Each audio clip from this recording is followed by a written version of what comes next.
Eu quero ler esses versículos antes de entrarmos na nossa sessão de perguntas e respostas. Esses versículos são Isaías 11, versículos de 1 a 3. Porque brotará um rebento do tronco de Jessé, e das suas raízes um renovo frutificará. Ouça isso. E repousará sobre ele o Espírito do Senhor, o Espírito de sabedoria e de entendimento, o Espírito de conselho e de fortaleza, o Espírito de conhecimento e de temor do Senhor. Agora, ouça esses versículos na Bíblia, versão A Mensagem. Um ramo verde vai brotar do tronco de Jessé, um renovo rebentará de suas raízes.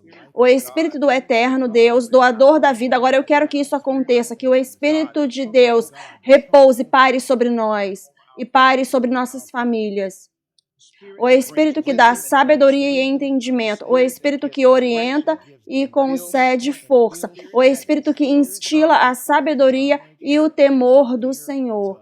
Então, é isso que estamos liberando nessa sessão com essas perguntas e respostas. Lembra que eu te falei? Cada resposta que vier aqui, haverá sabedoria nessa resposta. Seja essa a sua pergunta específica ou não, haverá sabedoria nessa resposta para você. E eu quero que você colhe essa resposta e cultive, extraia e aplique. Puxe para você e aplique na sua vida. Pai, que nós possamos ouvir a voz da sabedoria, do conhecimento, da perspectiva, do entendimento, do Espírito de Deus, à medida que navegamos aqui por esse momento de perguntas e respostas. Obrigado no nome de Jesus. Amém.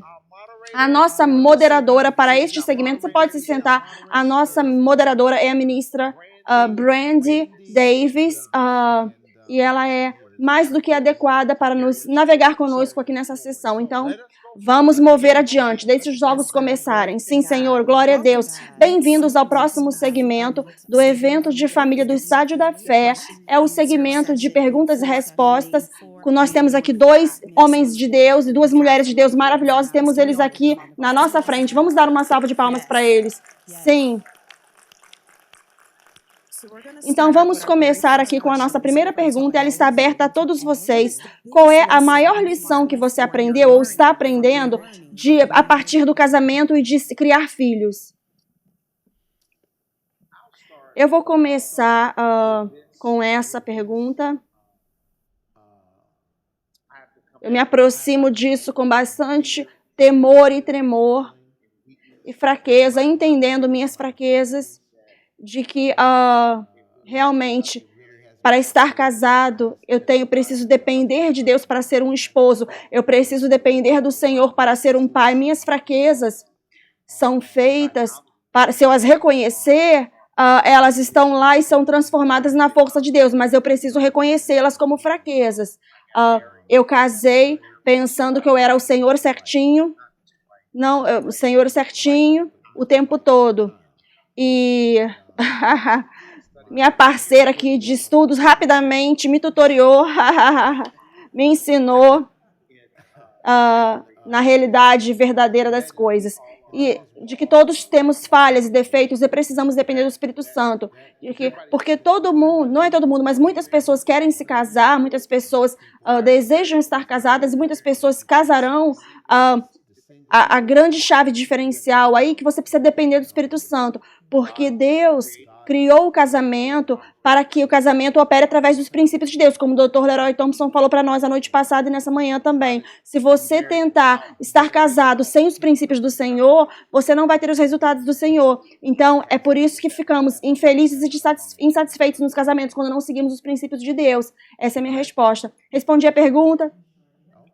Posso adicionar com relação a criar filhos, ser pai e mãe? Uma das lições que eu aprendi foi aprender a dizer me perdoa, porque eu penso que é uma das maiores formas de curar as feridas de uma criança é ser reconhecida, porque eu não sou perfeita. Então eu sei que eu cometi erros ao criar meus filhos, mas eu sou humilde o suficiente para dizer, eu cometi um erro, eu não deveria ter falado com você dessa forma, eu não deveria ter falado isso dessa forma ou aquilo. E o meu tom de voz, o Senhor, eu estou trabalhando no meu tom de voz. Eu estou sendo transparente. Então, às vezes o meu tom de voz, eu não tenho como intenção te massacrar, mas o meu tom, às vezes, Você disse massacrar. Mas o meu tom de voz, eu estou trabalhando nisso, sabe? Eu estou trabalhando nisso, mas eu sou humilde o suficiente para falar, Laura, eu resolvi isso da forma errada, mas o que eu disse estava certo, mas a forma que eu falei estava errada. E isso cura feridas que nós causamos, mas às vezes como pais, sabe? Nós nunca queremos estar errados. Porque nós pensamos que sabemos. E esse ego em nós, às vezes, precisamos nos humilhar. Temos que ficar humildes para prestarmos contas. Às vezes, você precisa prestar contas com seus próprios filhos, aos seus próprios filhos. Às vezes, temos que pedir perdão. Absolutamente sim. E essa é uma das formas mais rápidas que seus filhos vão curar de algo, uma ferida que você causou. E quando você se torna transparente com seus filhos, agora você tem um espaço seguro para eles poderem estar se comunicando com você, porque agora eles sabem que você não é perfeito ou perfeita. E às vezes seus filhos não querem vir falar com você, porque eles sentem que eles cometeram um erro e você se tornou tão autojusto. E eles têm medo de vir falar com você porque eles pensam que você vai os julgar. Isso é muito bom.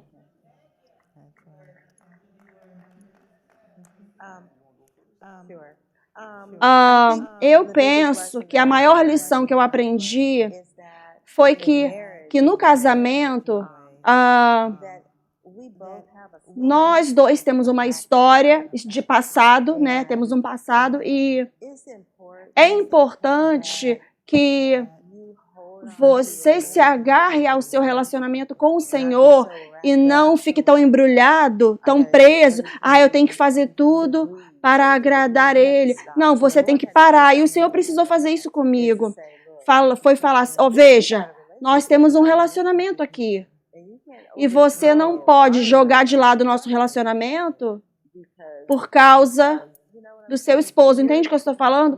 Então, você ainda precisa se conectar comigo e seguir o que eu estou fazendo para navegar por isso. Então, isso me ajuda também, tem me ajudado a me dar conta de que tem coisas que Deus quer curar dentro de mim, quer lidar comigo, e tem coisas que Ele está fazendo com Ele. Então, se eu não seguir o Senhor, então fica só prolongando o meu crescimento e o crescimento dele também, certo? Eu não preciso crescer, ele falou. Não diminui o volume do meu microfone, não preciso crescer, eu estou bem, falou ele. Mas o casamento é sobre amadurecimento e criar filhos também é sobre amadurecimento. E às vezes você consegue ver como tem coisas no seu próprio eu, quando se trata de criar filhos. Você se dá conta, quando eu era uma criança, minha mãe era muito direta e ela era muito rígida, ele sabe disso. Ele falava que ela tinha marcas de grelha nas minhas costas. Mas eu tive feridas por ter sido criado dessa forma tão rígida. Então, às vezes, você fala para você mesmo, eu nunca vou ser dessa forma com os meus filhos, eu não quero ser assim com os meus filhos, quando eu criar os meus próprios filhos. Então, eu não fui da forma que a minha mãe era, mas também eu abri mão de muito da minha autoridade, porque ela era uma mãe autoritária. Então, às vezes, eu fui leniente demais com meus filhos. Então, eu precisei realmente falar com Deus e me arrepender. E, às vezes, falar para os meus filhos, olha, eu errei com você nessa parte, eu deveria ter feito mais isso com você, eu deveria ter feito mais daquilo, o que quer que seja. Mas, sabe, essas são algumas das lições que você aprende, é que você carrega coisas dos antepassados, das gerações anteriores e passa adiante. E você precisa tomar responsabilidade sobre isso. Eu precisei aprender a simplesmente não culpar meus pais. Mas é a minha responsabilidade, eu e o Senhor, a corrigir as coisas agora. Eu tenho 2 versículos favoritos na Bíblia. Um é Lucas, Mateus 6,33, busque pois em primeiro lugar. E o meu segundo versículo favorito, e eu cito esse versículo frequentemente para mim mesmo e para as pessoas ao meu redor, é Lucas 21:19. Na sua paciência, tome posse da sua alma. Isso é bom. Então, uma das maiores lições que eu aprendi, primeiro de tudo, ao estar casado e depois ao criar filhos, É aprender a possuir a minha alma, tomar posse da minha alma. Aprender a não simplesmente reagir, mas tirar um momento. A Bíblia diz que você pode ficar com raiva, mas como é que você termina? Você pode terminar esse versículo, mas não peque, não peque. A maioria das pessoas fica com raiva e peca, certo? Isso é verdade, porque elas não sabiam sobre Lucas 21:19, estava na Bíblia. Então, quando você sabe que uma das maiores lições que eu aprendi foi ainda que eu receba notícias desapontadoras ou no momento de cabeça quente, primeira coisa que eu vou fazer, eu vou tomar posse da minha alma, porque eu não quero falar nada ou fazer nada que vai trazer uma exacerbação maior nessa situação, na situação atual. Eu sou perfeito a fazer isso? Não. Mas eu tenho como objetivo, é um treinamento, é uma coisa que eu estou treinando, e é algo que você precisa ser intencional a respeito, é algo que você precisa ensaiar, é algo que você precisa fazer, colocar em prática. Você precisa falar com você mesmo durante os momentos de quietude, para que quando o barulho se levantar, você consegue agir como se estivesse quieto o momento. Veja, então é uma das lições que eu aprendi, como tomar posse da minha alma. Não simplesmente pause, e às vezes realmente isso nos ajudou, porque Chantel estava falando sobre o tom de voz dela. Ela é a pessoa de coração mais doce, bondosa, faz qualquer coisa para qualquer pessoa que eu conheço. Mas o tom de voz dela, às vezes, não vai de encontro com esse coração, com essa atitude. E quando ela está falando, ela não tem como objetivo, ela às vezes é direta, simplesmente. Se ela fala o que precisa falar. E ela não se dá conta que o tom de voz dela, e eu precisei aprender, porque eu sou uma das coisas que me incomoda, e é um dos motivos que nós temos a regra de engajamento, de não gritar um com o outro, é porque eu não gosto de ninguém gritando comigo. Se você quer me irritar, começa a falar doido comigo. E aí eu vou voltar e voltar em cima de você. Então, entendendo isso, eu me dei conta de que, não, ela está falando isso dessa forma, mas ela não quer dizer dessa forma. Então, ao eu ter paciência e tomar posse da minha alma, isso me permite processar o que ela realmente está falando. E nós evitamos muitas discussões dessa forma, porque você se dá conta de o que você acabou de falar. Não, o que tem de errado com o que eu falei? E ela realmente não quis nada de ruim com a forma, foi a forma que eu ouvi. Então, ao eu ter paciência e tomar posse da minha alma, eu fui capaz de tirar o meu tempo para ouvir o que ela estava falando, ao invés de prestar atenção no como ela estava falando. Está fazendo sentido?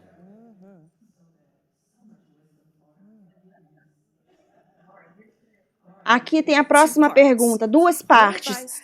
Qual conselho você dá para se construir um legado de família, tanto financeiro quanto em geral, para construir uma família que está fazendo uma diferença para o reino? Além disso, onde que é um bom ponto de início para você se certificar de que sua família fique estabelecida quando as pessoas da sua família vão estar com o Senhor, por exemplo, um testamento ou um seguro, algo do tipo, na parte financeira? Primeira coisa é,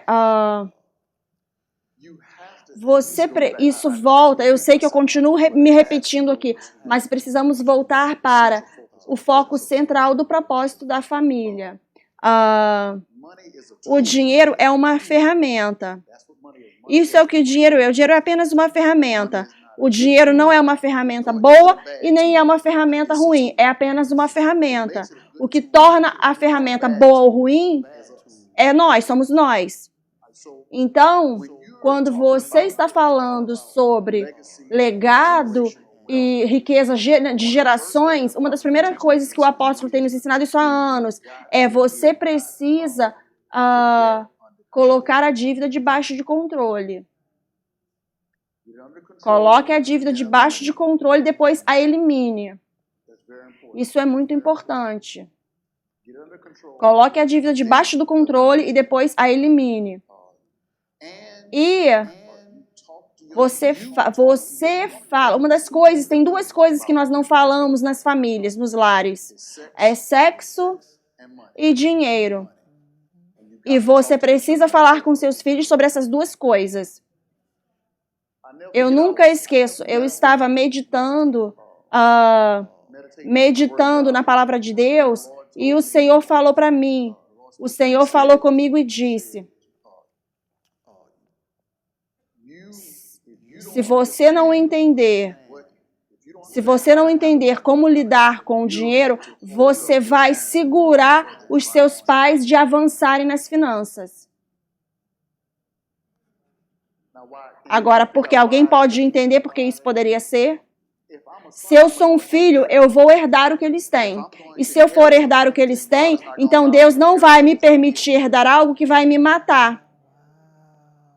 Então Deus disse, eu dei a eles o suficiente para eles se cuidarem, para eles terem para eles. Então eu precisei começar, eu precisei ouvir o que eles estavam falando sobre dinheiro e comecei a focar. Eu estou fazendo as mesmas coisas. Vou dar uma história engraçada aqui, um exemplo. Uma história engraçada. Minha mãe chegou para mim quando eu tinha 16 anos de idade e ela disse, meu filho, eu vou dar qualquer quantia para você que você colocar na sua poupança. Eu vou te dar a mesma quantia. E eu tinha 16 anos, era burro, ignorante. Minha mente eu quero gastar esse dinheiro, eu quero desfrutar. Então, se eu colocar na poupança, eu não vou ter dinheiro para gastar. Então, eu nunca tirei vantagem dessa oportunidade que ela me deu.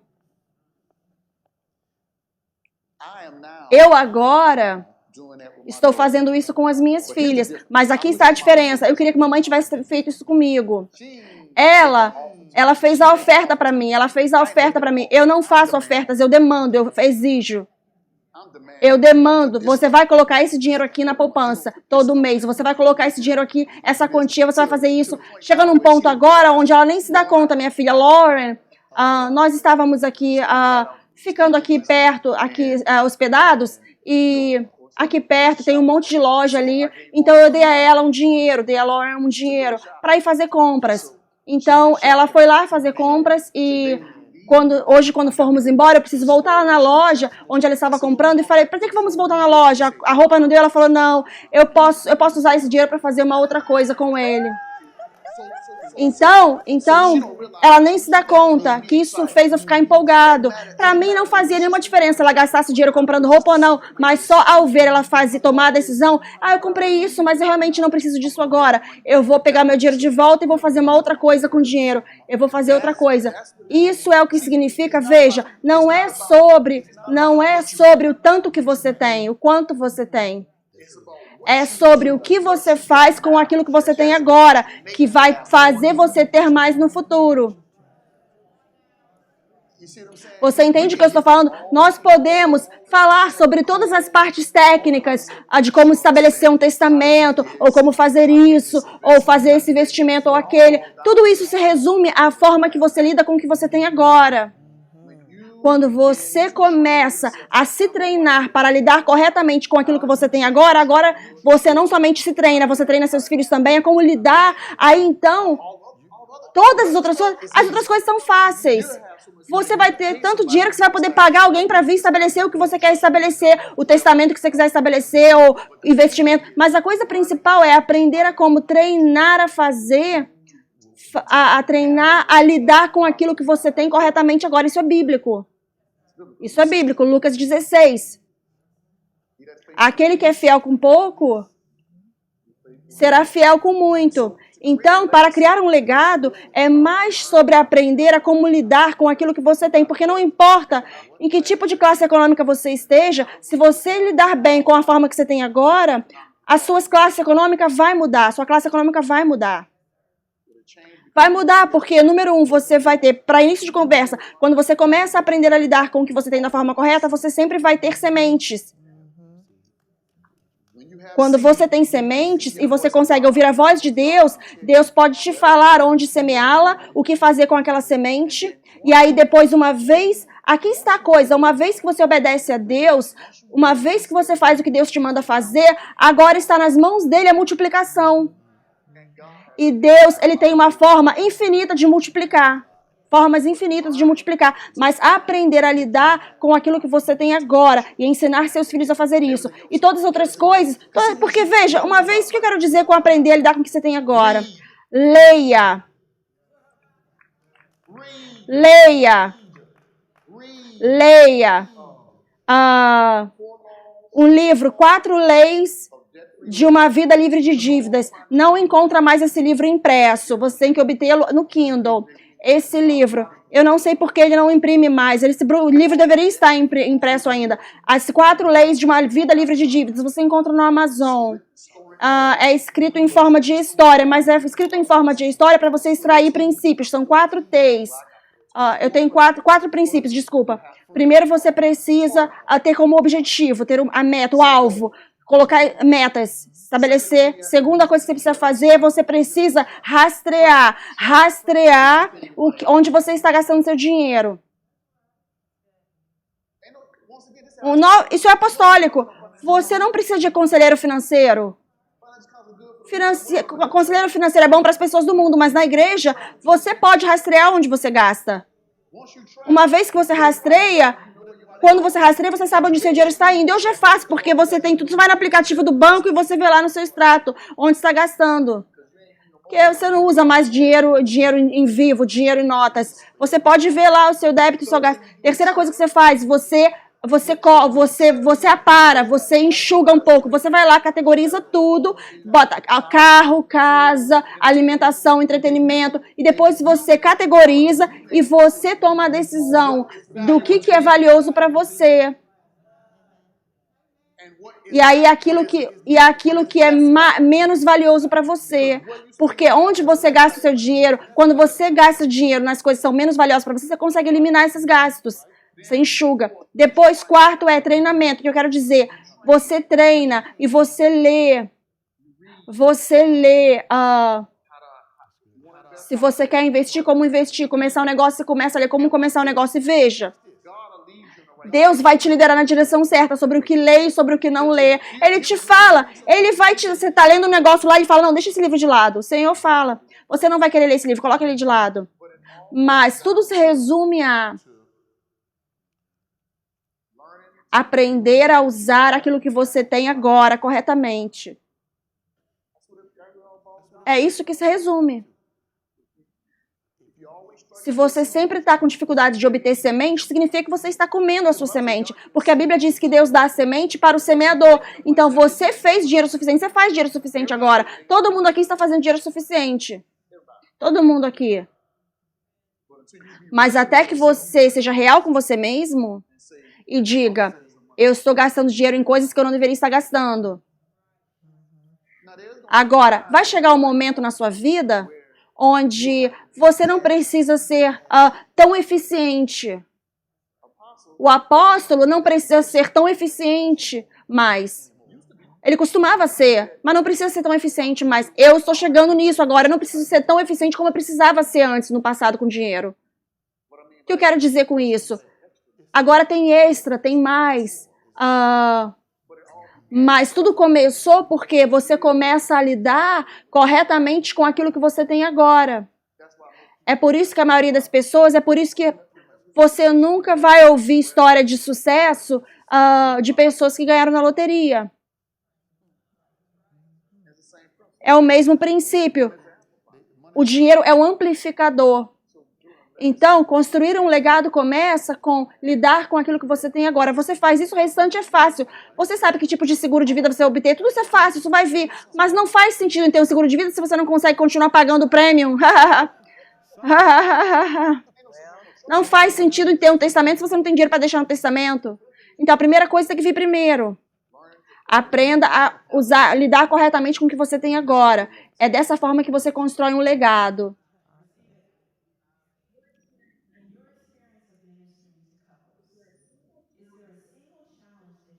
E na sua experiência de casal, ao lidar com casais, quais são as experiências, as dificuldades que você vê e quais são... Eu sou familiar com 3 casais, 2 desses casais estão nessa igreja agora. Os 3 casais... esses casais foram casaram, divorciaram e depois casaram novamente. E qual a diferença? Eles decidiram viver para Deus, decidiram andar com o Senhor. Isso é a diferença importante. E quando você faz isso, você talvez não chame isso de regras de engajamento, mas as regras de engajamento estão lá. Se você se submete ao Espírito Santo, haverão regras de engajamento, haverá o Espírito de paz e haverá o Espírito de amor e de liberdade. Coisas que eu tenho visto pastoralmente falando que faz a diferença, tanto em casamentos que estão debaixo de dificuldades, ou estão debaixo, sabe, que estão quebrando, ou casamentos que acabaram e reconciliaram, não depende, são quando as pessoas se submetem ao Espírito Santo, porque ele pode nos guiar e nos restaurar, ainda que ele vai mexer na carne, o caráter ruim, hábitos ruins, o que quer que seja, personalidade ruim, né, atributos de personalidade que precisam ser trabalhados. Ele consegue tirar tudo que é de ruim e fazer com que nós sejamos casáveis. Muitas pessoas casam, mas elas não são casáveis, esse é o problema, elas não são material de casamento, porque não foram trabalhadas. E eu já vi isso também. Eu já vi pessoas no meu escritório divorciadas 4 vezes. E aí a pessoa me fala, as mulheres são doidas. Eu falo, as mulheres são doidas? Todas as mulheres são doidas? Não, é ele. Tem algo de errado com você. E você pode se divorciar de uma outra pessoa, mas você não pode se divorciar de você mesmo. Então, quando essa coisa doida que está dentro de mim, eu posso me divorciar de uma pessoa, mas eu estou carregando essa doideira dentro de mim. Então, é se submeter ao Espírito Santo, que é a chave para a felicidade individual e para a felicidade no casamento. E eu creio que a Chantel, você não falou sobre ser inteiro você mesmo e ser responsável com relação ao Senhor individualmente falando. Aí depois você pode estar com uma outra pessoa e estarem juntos. Então, se submeter ao Espírito Santo.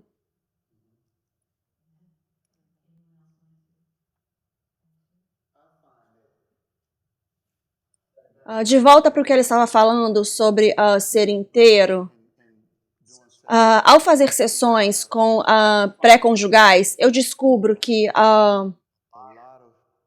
muitas vezes o casamento acontece por causa de motivações egoístas. Então, tem 3 coisas que eu faço, e isso choca os casais toda vez que eu faço isso. Nas minhas sessões, nós temos trabalho de casa. Eles precisam ir para casa e ter algumas conversas. E eu quero saber de cada pessoa, eu quero 3 motivos pelos quais você não casaria com essa pessoa. Eu quero 3 motivos pelos quais você não casaria com essa pessoa. Eles já estão em sessão pré-conjugal, ele já pediu ela em casamento, tudo já está. E eu quero saber 3 motivos pelos quais você não casaria com ela ou com ele. Me dê 3 motivos porque você não casaria com ele. O que isso faz? Isso força eles a expor o lado feio, os lados feios deles. Quando você expõe o lado feio, isso dá a outra pessoa a chance de tomar uma decisão. Será que eu quero lidar com isso? Porque você vai precisar lidar. E eu quero 5 motivos pelos quais você casaria com essa pessoa. Então, para se dar conta de que na aliança, a aliança é uma eliminação de fraquezas. Este é o propósito. Essa é uma das coisas que a aliança faz. Ela elimina fraquezas. Então, você não pode entrar num casamento sem, para início de conversa, entender como eu posso eliminar a fraqueza da outra pessoa. Não é você tentar eliminar suas fraquezas através daquela pessoa. Isso se chama egoísmo. Mas o que eu posso fazer para eliminar as fraquezas da outra pessoa? E você não pode eliminar aquilo que você não sabe a respeito. Então, essa é uma das coisas que eu vejo no aconselhamento pré-conjugal e pessoas se casando. Muitas pessoas não entendem que eu estou aqui para eliminar suas fraquezas. Veja, eu quero rir um pouquinho mais, porque eu tive um casal lá que eu aconselhei, eu faço algo similar, eu não uso 3 perguntas e 5 perguntas, mas eu faço algo muito similar. E teve um casal que eu atendi, que eu falei pra eles, fale pra mim então, o que você não aprecia na outra pessoa? E os dois falaram, não, a outra pessoa é perfeita, eu amo ele, mentira, eu tô pronto pra casar, nós estamos prontos. Eu falei, levanta e sai daqui do meu escritório. Eu falei, levanta e sai daqui, eu não vou trabalhar com vocês, porque vocês não estão sérios. Vocês não estão reais, porque você precisa, se você me permite colocar o meu chapéu de guru de namoro aqui, o propósito do namoro e do cortejo é descobrir o lado feio da pessoa, da outra pessoa. Nós queremos ouvir isso? Você tenta encontrar a parte feia, porque todos nós temos o lado feio. Eu posso encontrar o lado feio e isso é algo que eu vou querer lidar? Porque algumas partes feias você consegue lidar e outras não. Eu posso lidar com isso, mas é melhor sabermos o que é antes de entrarmos em concordância com relação ao casamento. Não existe algo do tipo, eu não sabia disso. Eu vejo muitas pessoas casadas falando, eu não sabia disso. Sabia sim, provavelmente você viu e ignorou. Esse é o propósito do cortejo. Você tenta, todo mundo é legal. Mas todo mundo tem partes feias em si também. Então você precisa descobrir a parte feia. Esse é o propósito do cortejo. Peraí, você precisa examinar as placas. É isso que eu ensino. Você tem que examinar as placas. Sabe quando a polícia te para? Eu não chego direto no seu carro. Primeiro ele senta no carro dele de polícia e fica, com quem eu estou lidando aqui? Deixa eu examinar essa placa. Essa pessoa tem histórico? O que essa pessoa já fez? Essa pessoa é doida? Tem algum mandado de segurança? Essa pessoa já matou alguém?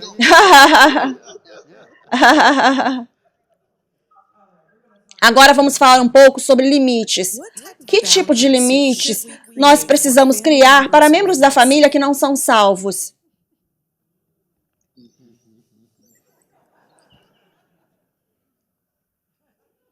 Você quer responder essa? Por que eu tenho membros da minha família que não são salvos? Não, eu não disse isso. Eu não falei isso. Eu não disse isso. Eu não disse isso.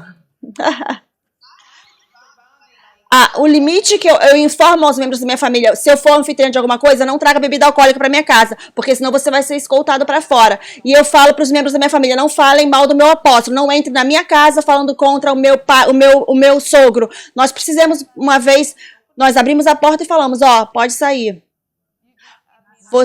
Eu já tinha falado para eles com antecedência, você não vai trazer essa tolice dentro do meu espaço de segurança, seguro. Se você não gosta, não vem aqui. É tudo bem. Jesus disse o seguinte, aquele que faz a vontade do Pai é a minha mãe, e é o meu irmão, e é a minha família. Não é que você esteja agindo de forma rude ou feia e que você esteja se distanciando deles. É que tem certas coisas que você não precisa aturar. E esse é o seu direito. É por isso que eu quero que você leia o livro Não Se Deixe Manipular pelos Outros. Porque a primeira coisa que acontece, você vai descobrir que quando você lê esse livro, todo mundo, eu não posso enfatizar o suficiente, preciso que você leia esse livro. Quando você ler esse livro, você vai descobrir que você vai ver o Dr. Dyer falando que a primeira coisa que acontece quando uma pessoa que você não conhecia estava tentando te transformar numa vítima, você não se deu conta, mas depois você se dá conta que eles estavam tentando fazer de você fosse uma vítima e tentar te controlar, a primeira coisa que a pessoa vai fazer quando ela não pode mais te controlar é que essa pessoa vai ficar com raiva. A pessoa vai ficar irritada com você. A pessoa vai agir como se você não existisse. A pessoa não vai ligar, não vai falar, não vai fazer nada. E sabe de uma coisa? Tudo bem. Porque você precisa estabelecer esse limite. Nós não vamos mais fazer isso. Você não vai poder falar comigo dessa forma mais. Você não vai poder me envergonhar dessa forma mais. Eu não achei isso engraçado. E não dê um sorriso. Não sorria. E aí você senta lá até que todo mundo fique desconfortável. Você senta lá até que todo mundo fique desconfortável. Dr. Thompson, eu vi o apóstolo fazendo isso. Estávamos em Lake Osprey.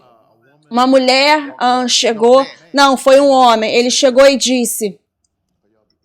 Ele falou, vocês estão criando problemas. Vocês estão criando problemas. E o Dr. Thompson tinha 72 anos naquela época. E ele é um homem adulto, multimilionário. Vocês estão criando problemas? E foi uma situação muito estranha, muito embaraçosa. E o apóstolo olhou para eles assim. Ele fez. Por um minuto, assim, ele ficou só olhando para eles, e o homem ficou meio assim, sem graça, mas eu estava rindo, e eu estava rindo também, porque eu sabia exatamente o que ele estava fazendo. Você estabelece limites, você não deixa todo mundo brincar com você. Nós estávamos, eu não sei se você estava lá, nós estávamos em Oklahoma. O apóstolo estava, foi Miami.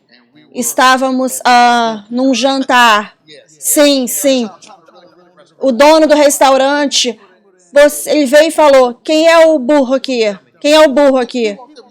Ele andou, chegou até a gente e falou, quem é o burro aqui? Eu disse, eu estou olhando para ele.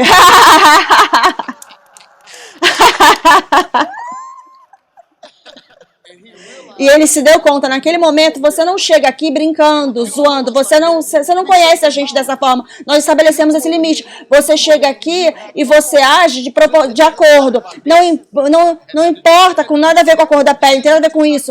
Você não vai chegar aqui e falar o que você quer, simplesmente falar o que você quer falar. Veja, eu sou o tipo de pessoa, minha esposa, eu sou o tipo de pessoa, eu corto o seu pescoço e você nem sabe que foi cortado.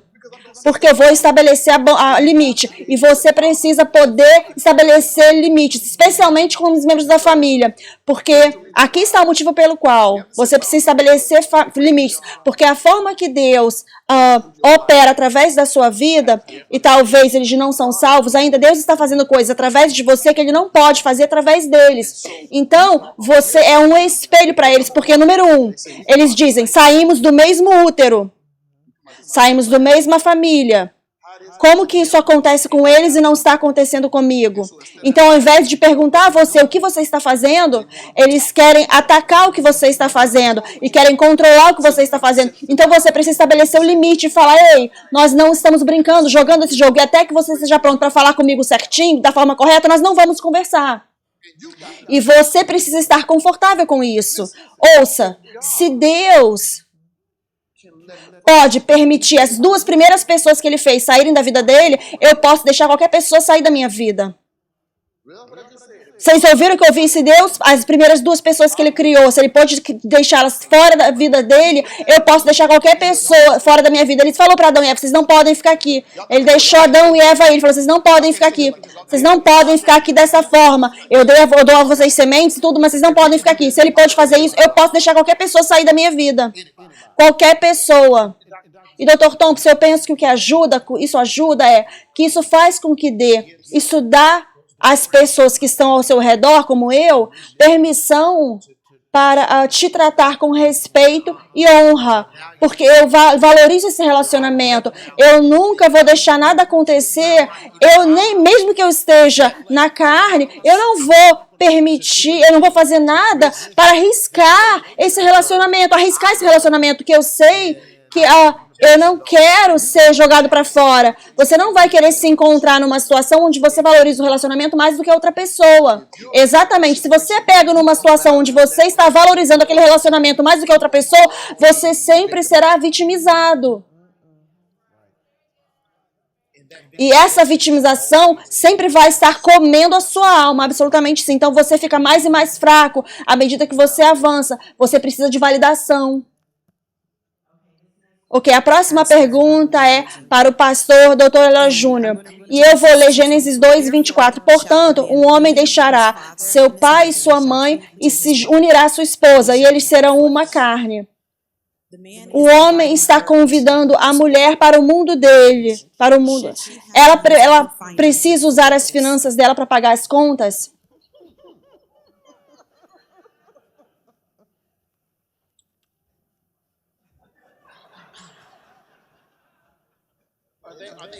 Eles são casados? Isso é um casamento? Sim, isso é dentro do casamento. Muito bem. 1 Pedro 3:7 nos mostra o quê? Que eles são herdeiros juntos, unidos na graça da vida. Então, uma vez que você diz o sim, no meu ponto de vista, tudo vira de um só, é um só. Então, essa é uma discussão que precisa acontecer antes de dizermos o sim.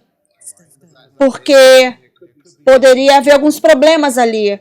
O homem, como eu disse, o homem alfa, ele é sobre instintos protetivos e provisão, isso é autodefesa, tem algo sobre isso. Então,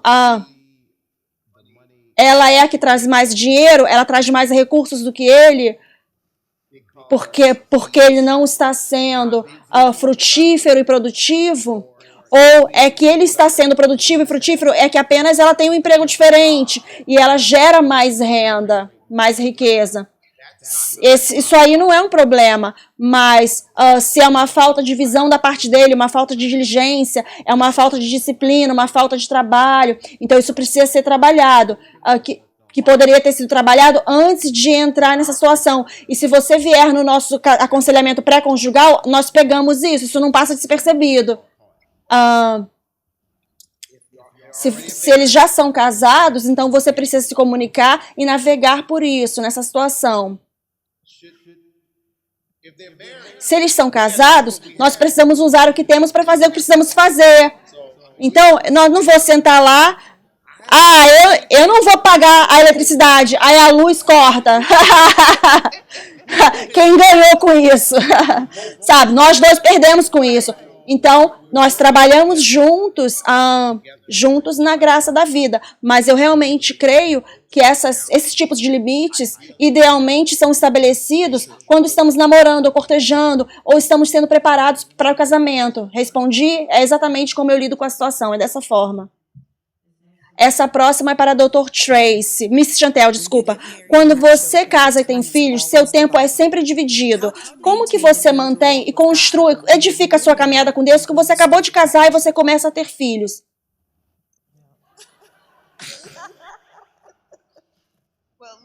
O Leroy te fala, eu tenho muita estrutura no meu lar. Então, eu sou a primeira a se levantar, então esse é o meu tempo. E eu sempre sou a última a ir dormir, porque as crianças precisavam estar na cama até 8h30 da noite. Então eu passaria um pouquinho de tempo com Deus de manhã, mas eu estou sempre aberta para Deus. E depois à noite eu desligo tudo para que eu possa ter aquele tempo de quietude com Deus. Você não pode, criança, correr na minha casa 9h30, 10 horas da noite. E não é só para eles, mas para mim também. Então, eu diria desenvolver estrutura, consistência.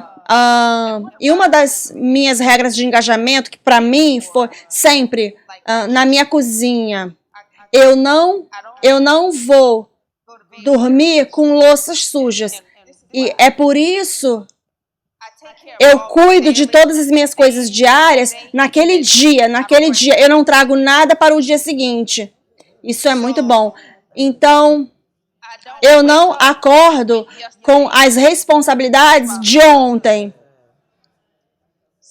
E isso não é sobre as louças estarem limpas, isso não é sobre só a casa estar limpa. Isso é sobre eu estou estabelecendo o meu amanhã ao não trazer as coisas de ontem para amanhã.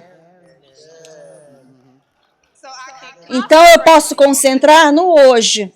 Então, se eu tenho louças sujas de ontem, eu ainda estou no dia de ontem. Eu não posso concentrar no que Deus quer que eu faça hoje.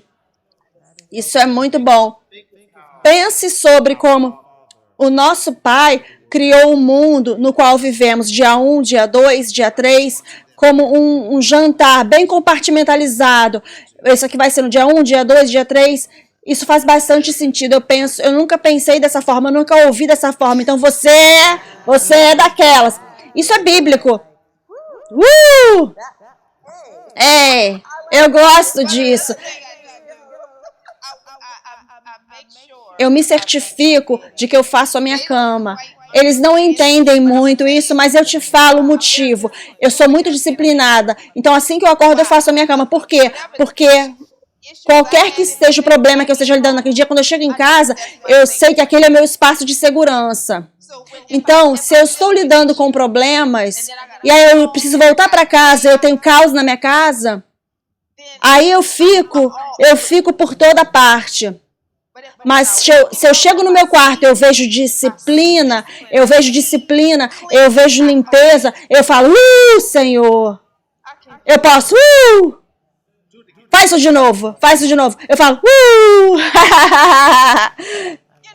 sabe? Porque você tem filhos, você corre pra cá, corre pra lá, e aí não é só sobre a cama estar feita, mas é sobre eu poder simplesmente me acalmar ali e descansar. E quando eu estou repousando, Deus pode falar comigo. Você tem paz, eu estou em paz. Então, eu uso coisas simples, coisas pequenas, simples, para estruturar a minha vida espiritual. Isso é bom, eu vejo isso. Porque, caso contrário, você precisa fazer o que eu fazia. Largar as crianças na escola, ir para algum outro lugar de quietude e depois, para ter meu tempo lá, e depois voltar para casa e tentar lidar com todas as outras coisas. Então, isso aí é muito melhor. O que, na verdade, ele está falando é bíblico. Lá ele diz em Mateus 6,34, que é bem depois do meu versículo favorito, que ele fala: portanto, não se preocupe com amanhã, porque amanhã cuidará de si só. Suficiente para o seu dia é o seu mal.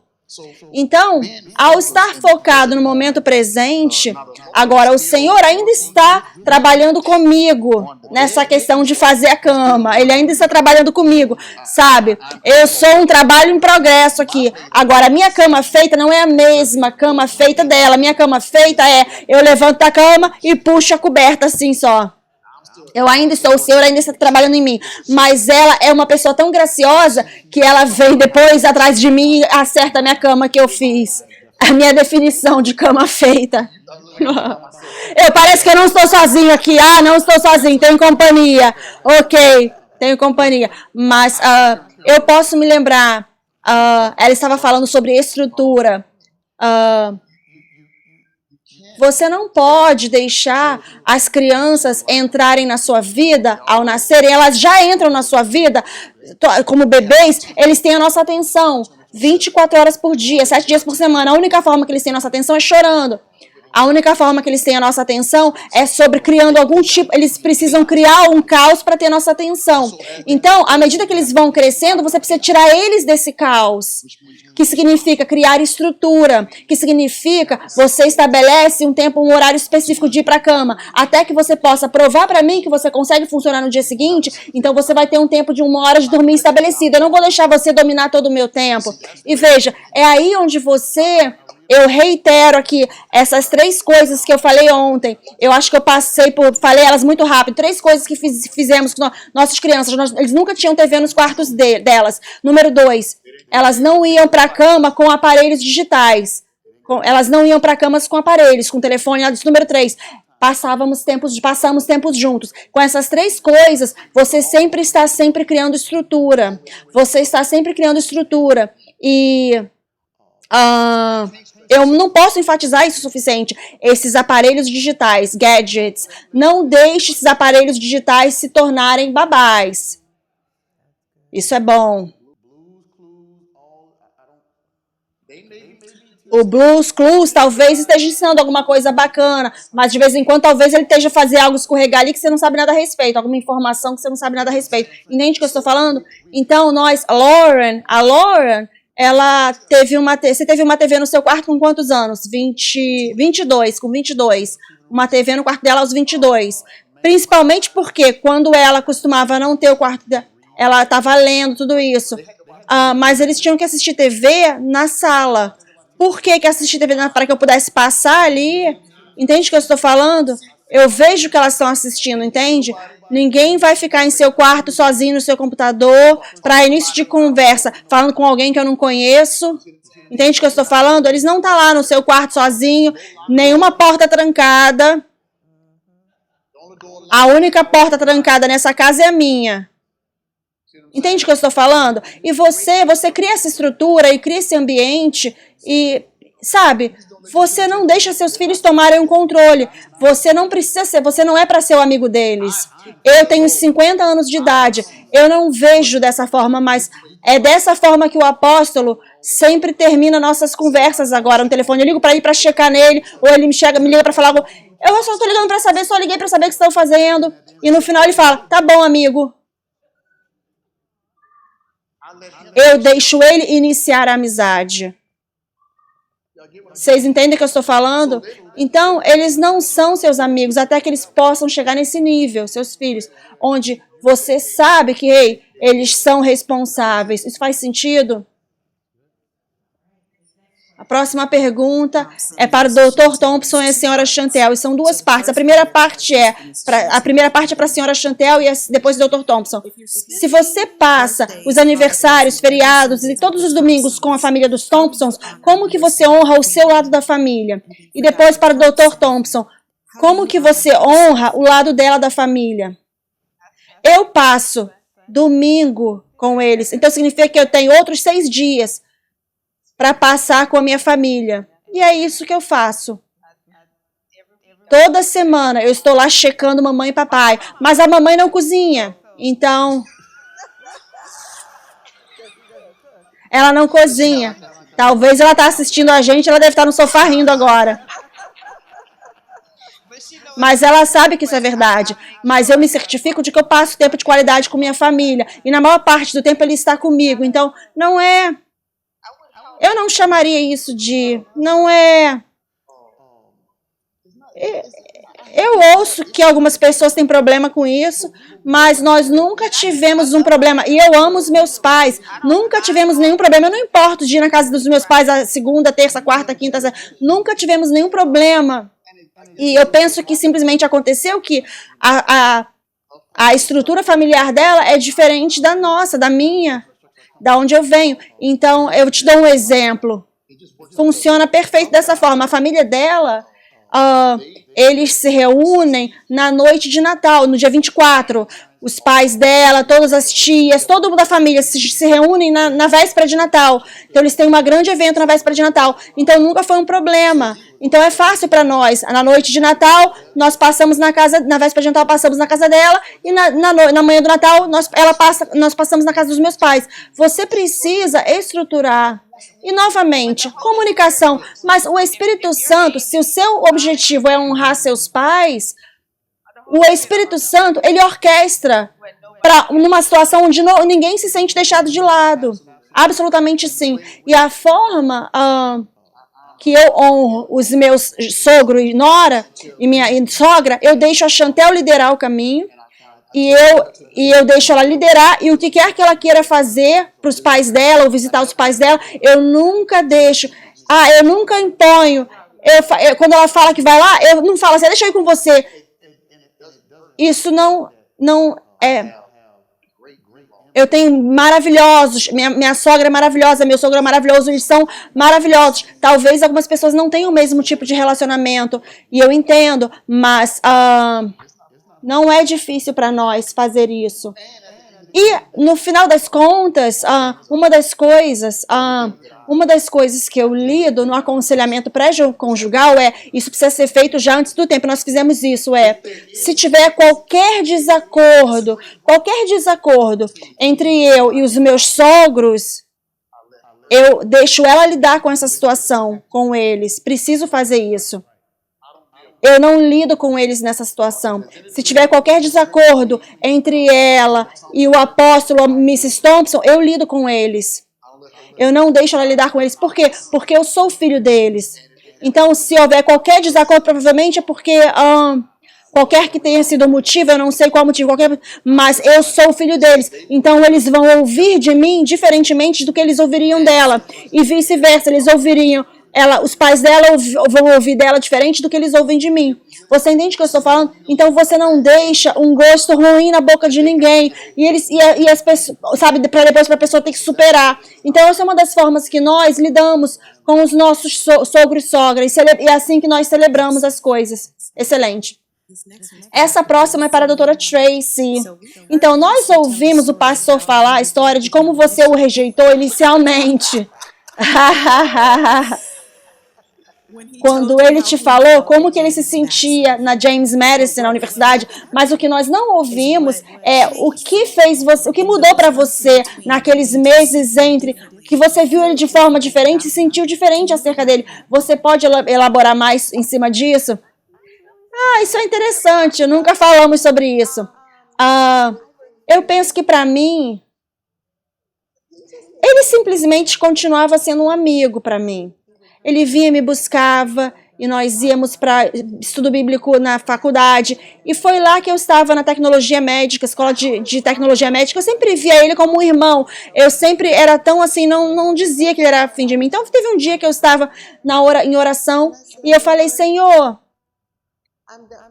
E eu também tinha uma outra pessoa que eu havia acabado de quebrar um relacionamento e eu precisava me certificar de que essa pessoa estava realmente fora do meu coração. Então eu realmente orei ao Senhor, eu falei, Senhor, se essa pessoa não é para mim, eu preciso que o Senhor purgue isso, purgue isso, tira tudo isso de mim, para que a outra pessoa com que eu estiver, eu realmente quero que aquela seja a pessoa. Então eu orei sobre isso por um tempo e tudo mais, e depois... Eu penso que, sabe, teve um outro incidente que havia acontecido e foi um outro rapaz que eu tinha namorado antes e ele tentou voltar em cena e eu falei, sabe, não, isso não é de Deus, eu sei que isso não é de Deus. Então eu orei e ele veio me buscar. Eu falei, nos divertimos, eu sempre me divirto quando eu sou com o David. Eu falei, Senhor, eu quero alguém exatamente como o David Forbes.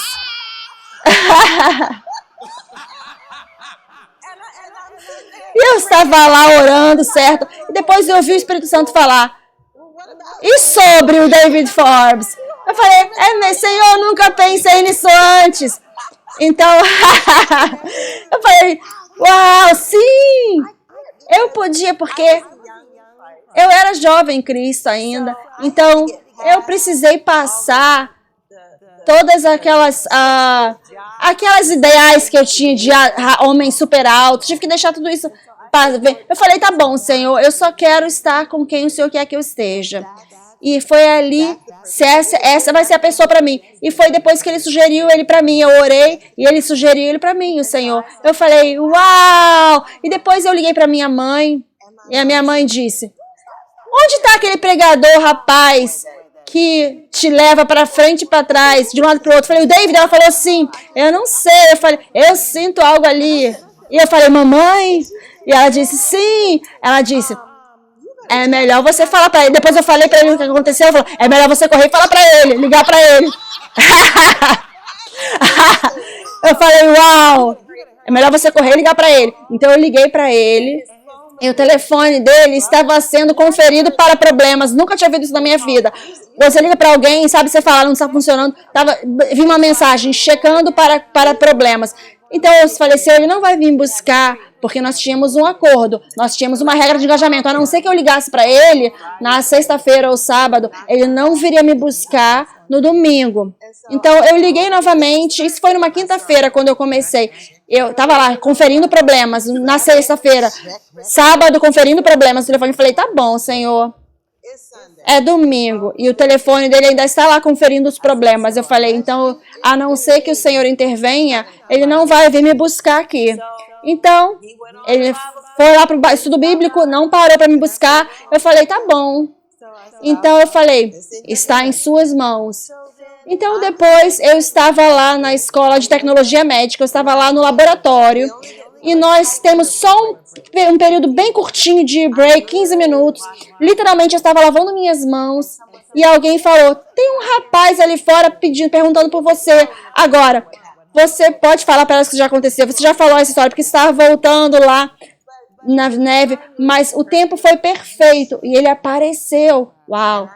E eu sabia, não, nós vamos fazer isso funcionar. Eu sei que isso é de Deus. Então isso foi o que aconteceu naquele cafezinho lá e eu falei para ele, o Espírito Santo foi assim, diga, diga.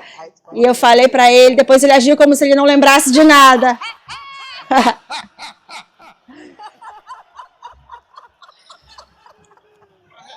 Eu precisei me certificar de que era real. Eu falei, não, do que você está falando? O que é isso? Mas foi assim que aconteceu. Foi assim que aconteceu. Isso se chama jogo. Esse é o que é. Posso te falar que somos gratos, que o Espírito Santo disse sim, somos gratos. Somos gratos. Ministra Brandy, eu quero que você escolha com sabedoria agora essa última pergunta, porque vamos receber a ceia daqui a pouco. E aí vamos terminar o nosso evento da família. Então essa será a última pergunta. Então escolha com sabedoria. Você escolheu com sabedoria até agora. Sim, Senhor. Pressão, pressão. Não erre. Sim, Senhor. Ouça de Deus. Siga o Espírito. Sim, Senhor.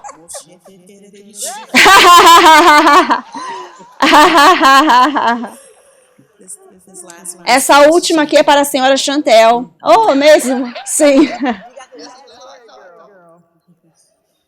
Esse ano eu faço 65 anos. É possível para o meu marido, meu homem de Deus, ainda me encontrar agora? Sim, muitas coisas eu passei como uma jovem, muito jovem, sendo abusada, molestada por membros de família.